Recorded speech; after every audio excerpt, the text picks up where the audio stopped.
So when I'm reading Neville, the first chapter of Neville is called I Am.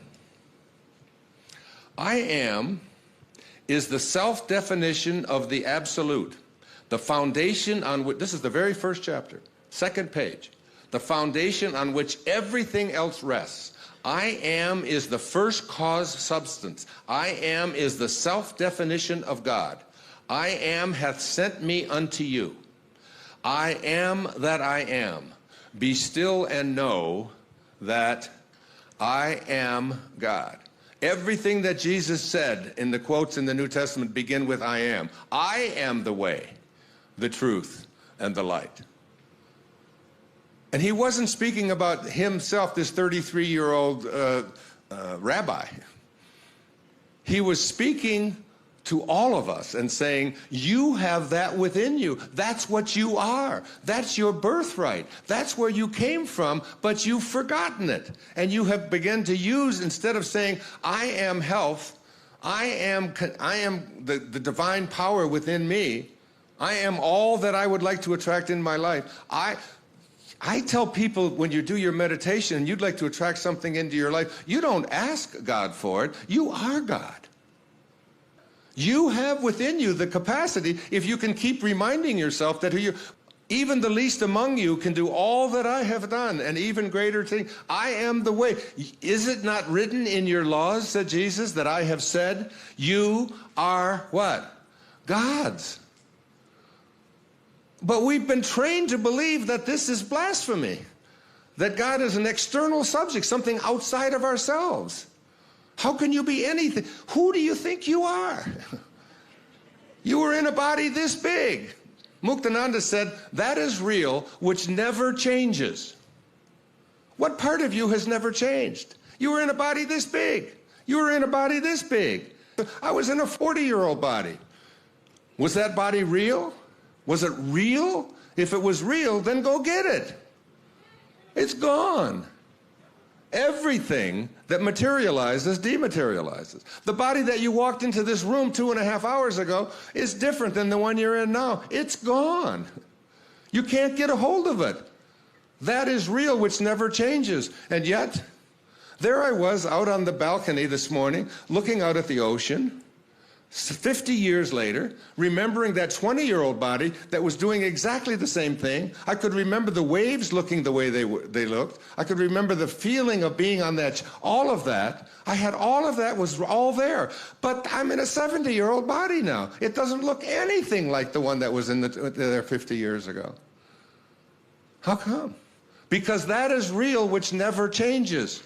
The part of you that is real is that invisible, birthless, changeless, deathless knowing within you. The I am that you are never changes. And that's where you have to live your life from. And that never, ever lets you down. You can't not get it if you get that you are. I am is a feeling of permanent awareness. The very center of consciousness is the feeling of I am. I may forget who I may forget who I am. I may forget where I am and what I am, but I cannot forget that I am. The awareness of being remains regardless of the degree of forgetfulness of who, where, and what I am. I am is that which amid unnumbered forms, which you've all been in, is ever the same. This great discovery of cause reveals that, good or bad, man is actually the arbiter of his own fate, and that it is his concept of himself that determines the world in which he lives. In other words, if you are experiencing ill health, knowing the truth about cause, you cannot attribute the illness to anything other than to the particular arrangement of the basic cause substance of an arrangement which is defined by your concept, I am unwell. This is why you are told, let the weak man say, I am strong, in Joel 3:10. For by his assumption, the cause I am is rearranged and must therefore manifest that which its rearrangement affirms. That's why I have to rewrite this so that you can get it, okay?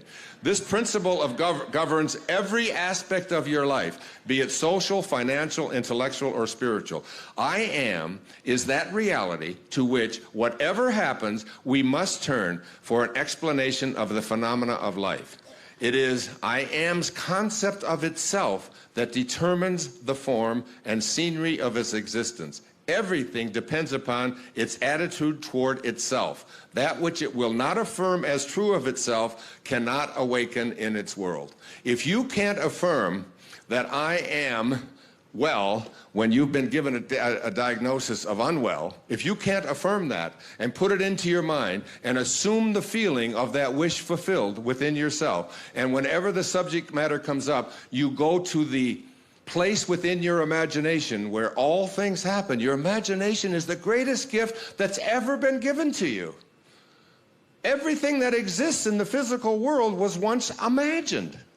So if you want something to exist in the physical world that doesn't exist, what do you have to do? You have to be able to imagine it. And then you have to live from the end. And what is the end? Where you have placed it in your imagination.